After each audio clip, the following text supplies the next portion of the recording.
Children of the 60s, as it were, now approaching their 40s. Do you approach it with any fear? 40s? No.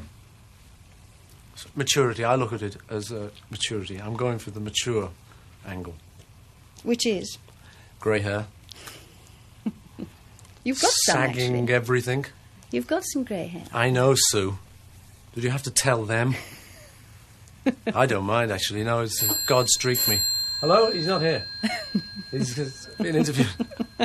He's being interviewed. I don't care. No, there's nothing I can do about it. It doesn't worry you, doesn't no, worry you. I mean, no. I've been working with George Martin on an LP. And I'm not working with Wings. I'm working with various people.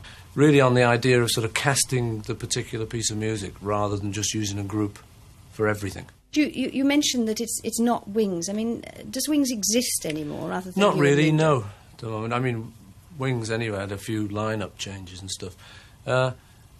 The idea is that if we ever want to get back together again, we will, and we're just keeping it really loose. But for this album, I'm not working with them. I'm just working with other people.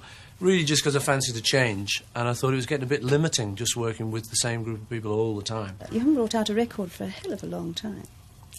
It's really just because I've been working on this particular one.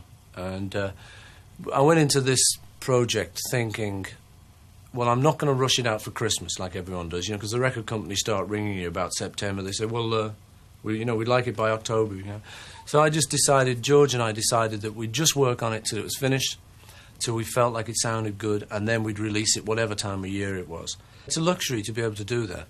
But the record before, a few records before, I would just automatically do what they told me, I just decided it was about time that I just actually tried to get the music right instead of working to some kind of deadline that was arbitrary anyway. I could have sort of just dried up because there's no incentive. Because that was the early incentive, if you're honest about it. For most people, it is just to be successful, to earn money. I mean, we used to talk about writing a swimming pool. It was one of those between John and I. It's like, well, you need a pool here. We better go and write it, ching, ching, ching.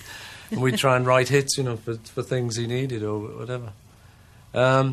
But that's not really the incentive, actually. I mean, I think if I didn't get paid for it, I think I'd still do it. Because what you've also done is not really fallen prey to your own wealth, in the sense that you haven't bought a baronial hall in the stockbroker belt, and you don't wear chunky jewellery, and you haven't bought a swimming pool, have you? You haven't got a swimming pool, have you? I have, actually, Sue. Have you? Oh, yes, dear. I succumbed to the temptation.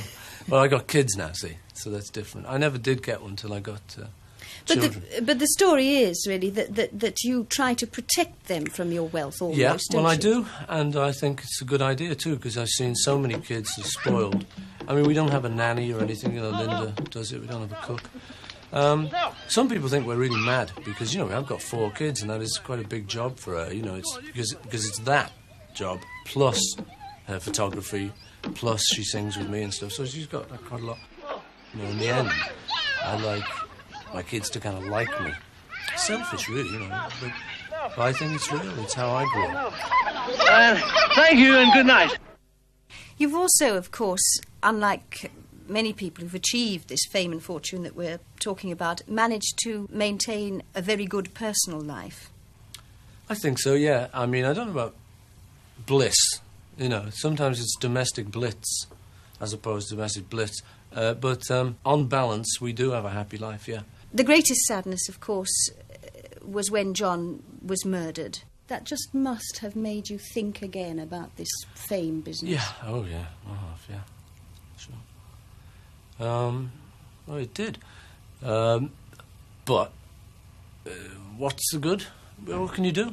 You think a lot. You think for many weeks after it, and you try and work it all out. But you come down to think there's nothing you can do. But did it make you alter your lifestyle in any way? I mean, I thought it all, went through it all and thought, is there any way that I can do that? And really just decided no, I think if it had been the other way round and you'd been asking John that question, I think you'd find that he would kind of say, no, you just sort of got to do what you do, really.